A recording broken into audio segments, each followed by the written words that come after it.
Hello, good morning, good afternoon, good evening, wherever you're tuning in from. Welcome to another edition of Latoken BCTV, where we deal with issues, trends that affect you and I. Today, we'll be talking about a very interesting topic. Startups and entrepreneurs should tune in because we'll be talking about early stage venture and seed investments. And today, we have two gentlemen that will be sharing their opinion on this topic, and hopefully we get more guests as the day goes and the hour goes. Also, we have our guests tuning in wherever you're watching us from Facebook, Twitter. You might be watching us from LinkedIn or directly on YouTube. You're welcome to today's show, and you're also welcome to participate by dropping a comment, dropping a shout out, dropping a question, and I'll do my best to give you real time feedback. And thanks again for joining and tuning into today's show. So today, Mohammed Ali from LinkedIn, says hi. Thank you for that.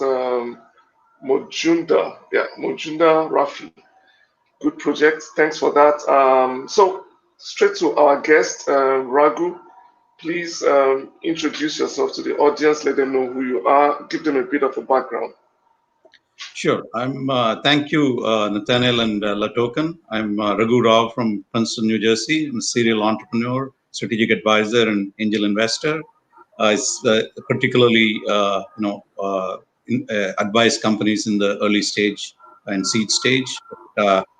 Every different vertical, it's different. Biotech early stage requires a lot more funding than, maybe a software company. So I think every company is different. So try to do what is the right plan for each type of company is very important. So look forward to discussion with Gary. So Gary and I are also involved in one early stage company. So. Awesome, awesome. Thank you very much, Gary. Welcome to today's show. Just because we know who you are already, but I mean, it doesn't take too much to brag about it. No, I don't know who I am. Come on. Be here. It's great to be here. Good to see some smiling faces this morning. I feel, it's funny. I feel like I go to bed with VCTV and I wake up with VCTV. Oh yeah, that's good. It's a good feeling. I have dreams about you and Kyle and Sonny. It's incredible. Awesome. So my name's Gary Fowler. It's great to be here today. I'm a serial entrepreneur and investor. I've done 17 companies, been involved in 2 unicorns, original management team of Click Software, an Israeli company that came from Haifa, Israel to the U.S. We relocated to Silicon Valley, did an IPO on NASDAQ, and then sold to Salesforce for $1.35 billion. I was on the original team. And also Eva.ai, a company I co-founded, an AI HR tech company with Dr. David Yang. Is serial entrepreneur and a billionaire located in Silicon Valley. What else? GSD, Get Shit Done Venture Studios, premier AI and quantum venture studio that travels the world looking for resilient teams across Africa and recently in Nigeria. And SplitByte, because the world is coming into an incredible situation where quantum computers are coming online and we need to be able to protect and defend. So SplitByte is the answer to that, a decentralized cybersecurity system. So thank you for inviting me. Awesome, Gary. I'd like to hear a little more about SplitByte as the show goes on. Thank you for that intro. And we're going to jump into today's topic, early stage venture and seed investments. Now, early stage venture landscape is constantly evolving in terms of how much is being raised and how much startups are being valued. Now, today our discussion will gather the opinions of our guests based on what early stage venture should look at in raising first, second, or third round funding. And we will also look at what you, Raghu and Gary, investors think and what industries they are looking for in the early stage. Anyway, straight to the first question. There are a lot of terminologies in this space, and I just want to keep it simple for the audience. But starting by what is the difference between angel, seed, Series A funding? I mean, why all these terminologies? Why just say give me money and then everybody goes home happy? What are the differences, and what should a startup be looking for when it comes to raising funds? I would like to start with Raghu. Sure. I think I think the key thing is when somebody has an idea to start with, especially a new entrepreneur, they need to either they call it FFFF, founder, friends, family, and fools. So they need to graduate. Their founder puts in some money, their immediate friends and family, and then the early angels, as we call them, or some call them fools, depending on whether the enterprise, the business is successful or not, right? So the key is to bootstrap the company initially until it can get revenues or institutional funding. So that's what we are talking about as an early stage or seed stage. Pre-seed and seed is what I would call early stage. Some people include Series A as well. So the key here is to develop a concept to where it becomes what we call a minimum viable product, which can be actually shown to work and can take out the kinks by input from the customers, so that at that point it's ready to go commercial. So to get there, once to get there, we have to bootstrap. After that, we do external funding. So that's I've gone through this journey myself, as well as advised several companies that have gone through this stage. If the company has extraordinary product with the right fit in terms of the market, where it can quickly get to revenues and market traction, then sometimes you can skip the venture capital stage. Just goes directly from angel stage to whatever it is. It could be IPO or an exit, or even like can be driven just from the revenues. So, but not all companies are that lucky. So.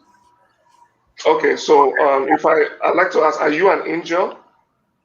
I'm an angel investor, as well as I advise a couple of funds as well, and which are later stage investments. I also advise companies and help them with strategy. Okay, thank you very much for that. Gary, next to you. First of all, are you an angel, Gary? It depends on if you ask my wife. It depends on what time of the day. I try to be an angel. That's for sure. No, I played all different roles in terms of investing. We have a fund. Some of my partners and I have a fund that we're involved in. I've had a seed fund, and I've done angel investing also. I've also done some investing in some incredibly well-known companies that I guess I'm not supposed to talk about too much, but top 10 companies that aren't public yet, let's say. Okay. And, I've been doing it a long time. I started the first accelerator in Russia, and I started the #1 private corporate accelerator. So I started GVA Launch Gurus and also Skolkovo Startup Academy. I co-founded it. And so with each one of them, we did some investing in each one of the companies. At GVA, what we did is we created a little seed fund, and I would put up, $10,000, $20,000 in each one of the companies to kind of jumpstart them.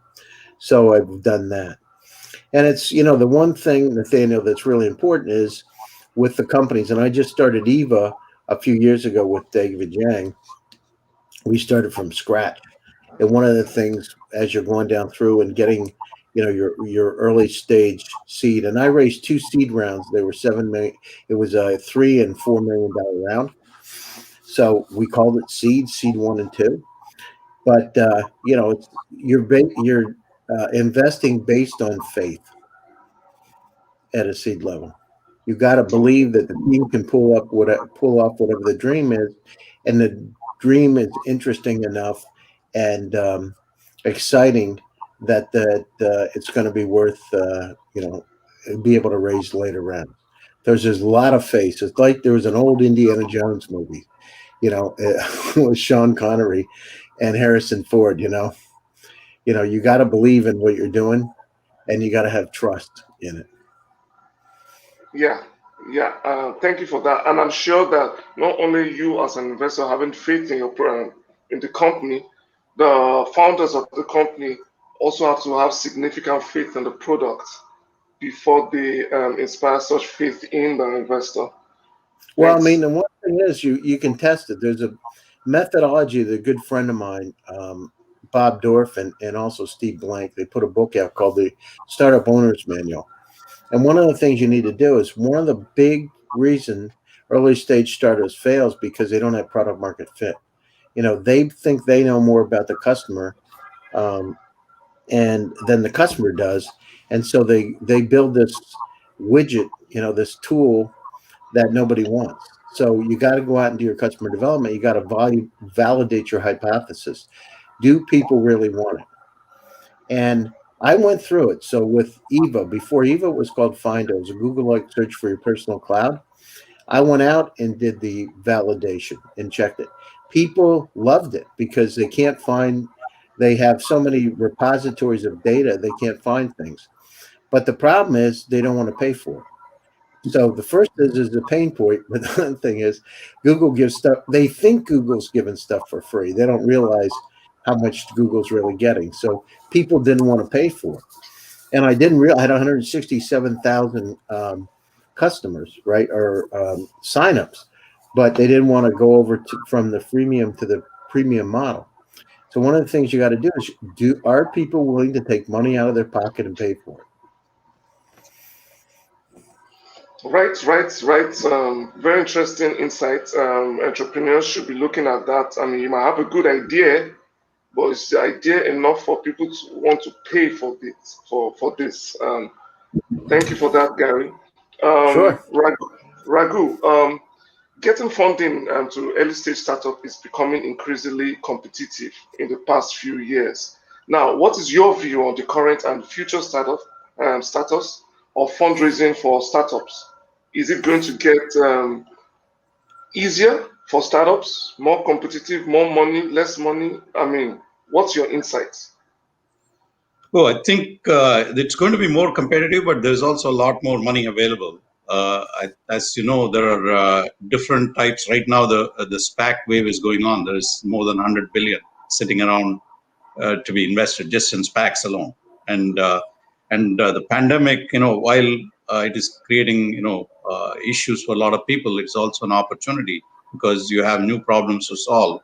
And when you have this kind of a singularity, a lot more, companies can come where, if they develop new technology, because it's right now, I think probably people are open to technology solutions a lot more than, a year ago before the pandemic, because they can see the vaccine and things like that, which are needed, even though we thought, we were all, going on other things like AR and VR and things like that. Suddenly, there was a reset, right? So technology as always is now looked on as an enabler to solve issues, and that openness has come.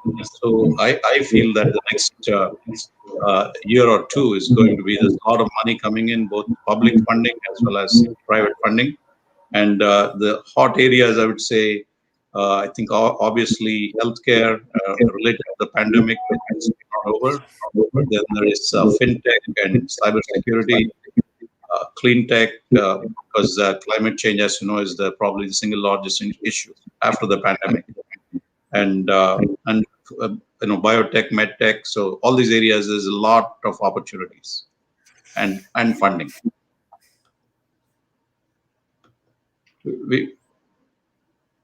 I think we lost Nathaniel. He's on mute. Nathaniel, Sorry about that. Yeah. You look like one of those old foreign movies they used to have for the kung fu movies from 40 years ago.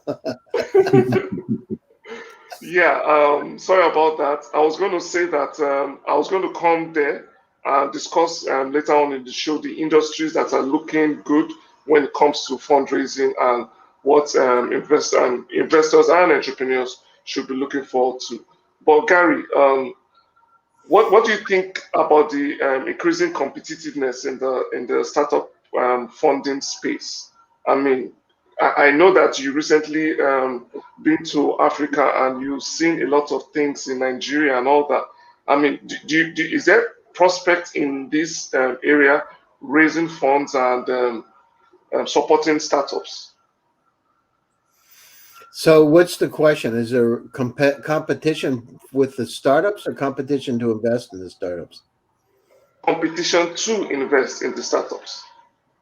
Yeah, I mean, there's always competition, right? And the situation is you got to look, you got to go out, and you got to be brave and bold, and go to places other people aren't going. The good news is they're not going to some of the places in Africa because of COVID. I mean, people just aren't traveling like they were before, and you've got to get out there before other folks. I mean, part of this is you got to. It's like an adventure. You got to get out. You got to look for those companies, and of course, in Nigeria with AI startups and the fintech space and Flutterwave and the companies that are getting international attention, it's great.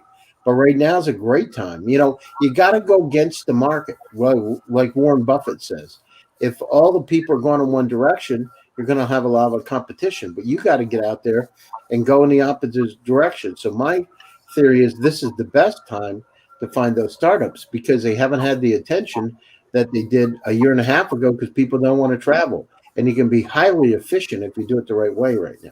So it's a great opportunity all around the world. Yep. Thanks for that. Yeah, go against the market, start early, go against where people are rushing to. Interesting. Now I was going to go to where Raghu was mentioning earlier. What industries do you feel are getting attention? I mean, maybe in your sphere of influence. A lot is happening in fintech, biotech, crypto. I heard some cannabis stuff is happening out there. But what industries do you feel are getting attention and have prospects for fundraising in the near future? Raghu. Is that yeah? Okay.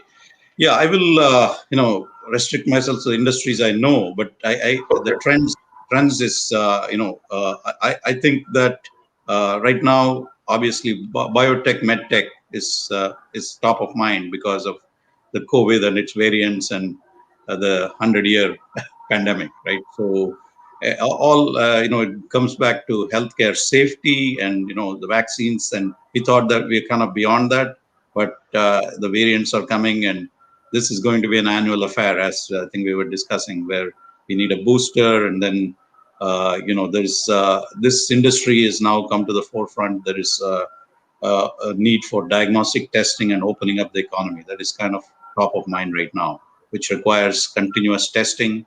How do you test 10,000 people, in a school or whatever, in a university? So that area of diagnostic testing is very, very important. That I'm advising a company in that space, and there's a lot of innovation that has happened where now people can test and get back within 10 minutes with the similar accuracy as a RT-PCR test, which used to take about 8 to 10 hours. So the idea is to do continuous and instant testing, and that's where things are going. And so the second area I think is fintech, and which is pretty hot. And third, I would say, is clean tech. So that will be my priority order in which there's most interest in funding. Awesome. Thank you for that. Gary, any thoughts on the industries that are attracting attention? Well, I mean, the obviously cybersecurity, because we've got a lot of challenges with the digital transformation. Look over the last year, what's happened. I mean, as we've come online, look at the massive amounts of users. Just on Zoom, they've gone from 30 million to over 400 million daily users. So we're now in a state online where we've got a lot more visibility, a lot more security risk. Think about health tech. So, and now IoT coming on board and 5G. So cybersecurity is something we haven't paid enough attention to. We need to look at all kind of different systems, these decentralized cybersecurity systems that can address those issues and stop them before they become a problem. The other thing is the data. There's a massive amount of data around us. Think about our own personal clouds. The average person has about 300,000 items. The entire web in 1996 was 257,000 websites. How many times every week, Nathaniel, does somebody say, listen, I sent you an email or I sent you a message. Where did you send it? And they say, well, I sent you an email, or I sent it on Telegram, or Facebook, or LinkedIn. So we're in a state of infobesity, and that number grows. 300,000 today, doubles every year. In 5 years, it's going to be 10 million items. How in the world, in your own personal cloud, the challenges today? If I tell you I sent you a PowerPoint presentation 2 months ago, what are you going to tell me? Resend it, right? Yeah. Because you can't find it. It's just we're in a state of infobesity. So the companies out there that have developed not smart but intelligent assistants to be able to help us understand the data in our own personal cloud, and more importantly, act upon that data for us in an unsupervised way. That's what's really interesting. So startups that are out there that are helping us understand the data, and it doesn't matter if you're a doctor in New York City, you're a farmer in Nigeria, you're a manufacturer in China. It doesn't matter. We all have the same problems. We are inundated with information. Artificial intelligence tools are really important to address infobesity. The other thing is, with a population increase from 8 billion to 13 billion over the next, by the end of this century, we got to optimize and make our food system more efficient and effective. So all kinds of technologies around farming. So getting the data, getting the right kind of chemicals, doing it in an unsupervised way, driverless tractors, etc. At the same time, look what's happening in India today. The infection rates of COVID are going through the roof, right? Where they're 300,000 yesterday. So the AI and drug discovery, to use AI to be able to model when having to go through bench testing is really important in the research. So we need to do that faster, like we've done in developing. Most people don't realize that Pfizer's drug was developed with Watson. So in fact, most of them were. So what my suggestion is, we need to focus on that, and we need to address some of these problems. By the way, COVID's not the worst thing that could happen. There are some other very, very transmittable viruses out there that kill like 90% of the folks that get it. So we were lucky. I know it sounds bad, but we were lucky this time that we didn't get something really, really nasty. Wow, interesting. Cybersecurity, AI, health tech, interesting areas to be entrepreneur in. Wow. Okay, Raghu. I know you said you act as in an advisory role to startups in the upcoming projects. Now, I want to ask you, in the past year during the pandemic, when there was little or no activity, what salient points or advice do you have for startups, especially to get ready for such kind of challenge when it comes to inactivity? Yeah, I How think do you prepare them to deal with adversity? yeah, I'm getting some feedback here, echo. So in especially during the pandemic, I think what is required is that people, the networking opportunities have changed now. People have to use Zoom, and the good thing with that is that it's opened up global opportunities as opposed to what used to be more local. Now the opportunities are global. Everybody is doing their networking and due diligence for investment. Everything is online, which has come a long way in 1 year. So entrepreneurs have to become savvy in terms of how to go to the right accelerators, the right like VCTV. You have opportunities to showcase your company globally, and I think they have to take care of those opportunities. But the number one advice I would give early stage companies is to form the right advisory boards, both for business advisory, business strategy, as well as for the technology. If it is a startup that requires very high advanced technology. So that's something I strongly believe in, because you can learn from others' experiences. Otherwise, you learn only from your own, whether it's what works and what doesn't work. It's more important to know what you don't know, right? So the advisors will help there, and also open doors in terms of everything: funding, getting the initial pilots, getting to customers. I think it's very invaluable in terms of learning very fast, where you're learning not just from your own experiences, but you're leveraging very experienced set of people from different perspectives. The early team, including the advisors are the extended team, but also the startup founder team. Also, it's important to have diversity there, both in terms of strengths in the different areas, financial, the marketing, of course, this technology, the scientific area. So you need to have people with strengths in different areas, as well as personalities, so that creativity is there. And there are going to be different types of problems that startup encounters as it goes along its journey. And if you don't have balance, sometimes you get tripped up very quickly. So that diversity in the team and a good advisory board would be I think, very important things for success of a startup. Yep, thanks for that. And I recall clearly, Gary in the past had mentioned something about having a good team to guide you through, and a diverse team enough to be able to adapt, and be dynamic when issues come up. Gary, do you have any other insights on how startups deal with adversity? Point in case the pandemic. Yeah. So, I mean, part of the situation is, and I did a TED talk about. So, if you Google Gary Fowler and TED, you'll see I did a TED talk about this for startups. So, one of the things that it's keeping a positive attitude. I talk about passion, optimism, and visualization.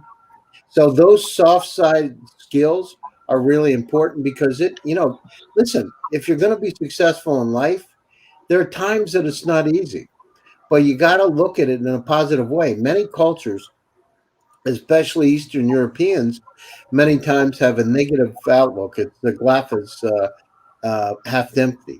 And so my thing is, you need to keep that positive attitude to move forward. It's called the Pygmalion effect, the self-fulfilling prophecy. So keep a positive attitude and pivot. If you you have a challenge like I did with Eva, with Findo, I had to pivot. Well, you got to make sure that you have informed decision. That means you need to do customer development, interview people before you make it a product. Do PowerPoint presentation, take it out. What do you think? Is it interesting? Would you pay for this? Get feedback, because that feedback's invaluable. You don't want to develop something in a vacuum. So I look for companies that have gone out, and if they're early stage, have gotten feedback and validated their hypothesis. It's really important. The other thing is to be able to move quickly and have some fun, because when you're doing a startup, it's like being married, right? And to somebody, and you want to make sure that you're having some fun and you're complementing each other. The other thing is you want to look for teams that are complementary. So, no more than three founders. You want to make sure you've got somebody that's marketing, sales, business development, operations. You want to make sure that somebody's technical, and you want to make sure you've got somebody that can really bridge a gap with things like finance, et cetera, and complementary skills. So each person has some of those skills, but one person takes charge of it. It's in a startup, you never know what you're going to do tomorrow. So your roles can change very, very quickly. I mean, I've had to go from legal to finance to marketing, sales, business development, you name it. But it's all about your tenacity and perseverance. Can you get the job done, and you believe it? There's a reason such a small percentage, only 10% of startups succeed and 9 out of 10 fail. The reason is, partly because of the soft skills, but the other thing is keeping a positive attitude to get through it. And of course, you got to have the right product. You got to have, the right kind of partnerships. You got to be able to present. One of the things, Nathaniel, that I did is I took courses at Stanford, in continuing education, and I took acting and speaking classes. And somebody said, "Why would you ever do that?" I said, "Because that's what you do. If you're going to be speaking in front of people, you want to be trained. Why not go to Stanford?" I had an acting coach, and I had somebody from the business department, and it was no bullshit. When they put you out, they said, "Listen, today there's been a problem. Your software product has just found out that it's got some bugs, and it's been hacked. You need to get in front of the press. It's your turn to get up, Gary." and you need to talk to the press for 20 minutes. So I'm like, that kind of pressure. But once you do it, a lot of times you start to really like it. And the more you do it, the better you get. Yeah, yeah. I agree with you totally. I've had similar experiences in the past, and I feel like this entire episode has been like a tutorial for entrepreneurs and startups to just go through and make note of the little things they need to prepare for to succeed. Thank you very much, Gary. Thank you, Raghu. We're coming to the end of today's show, and I want to encourage any startup out there, any entrepreneur out there looking for exposure for his project to come and approach the Latoken VCTV team. We can arrange a pitching session for you online here, and you get to speak directly with Gary and Raghu or whoever is online at that during that day, and get the exposure, the funding that your project needs. And let's see more of you guys come in, bring your projects in, and let's take it from there.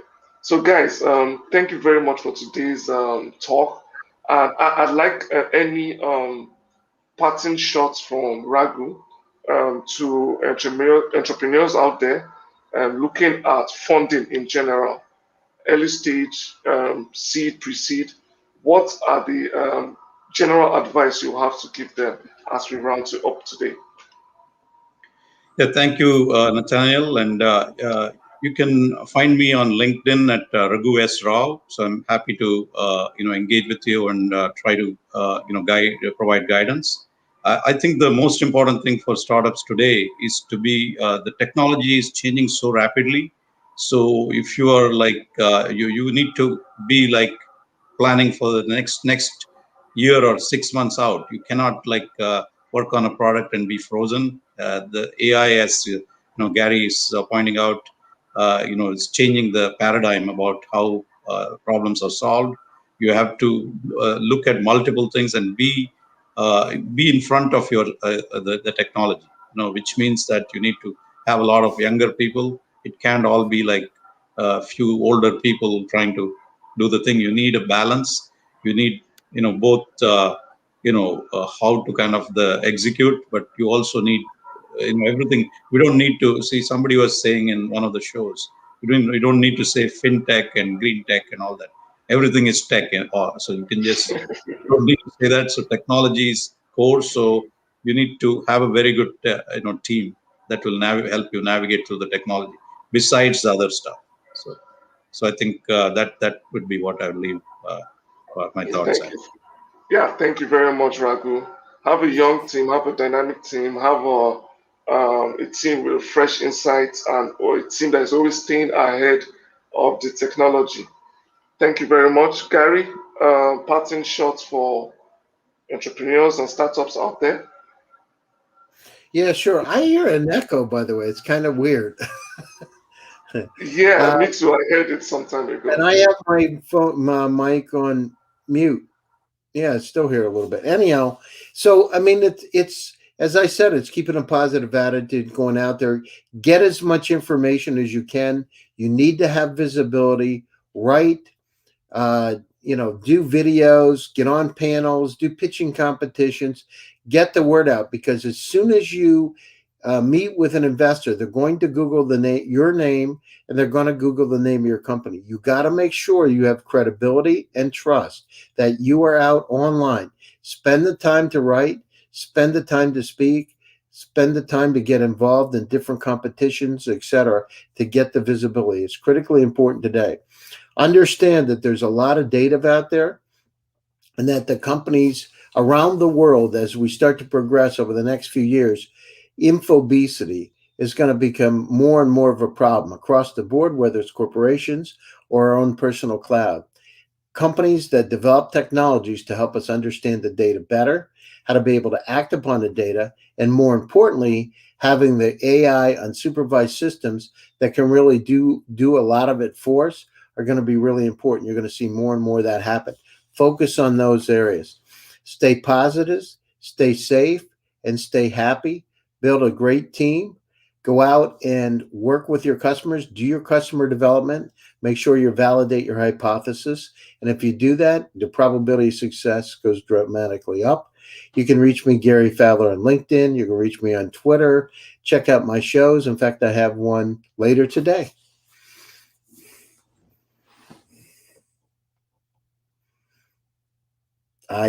You're on mute. Yeah, thank you very much, guys.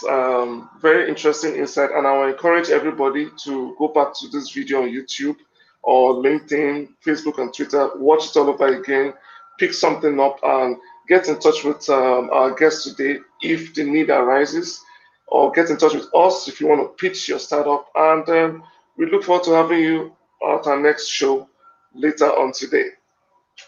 Until then, have a great day and see you and talk to you soon. Bye-bye. Bye-bye.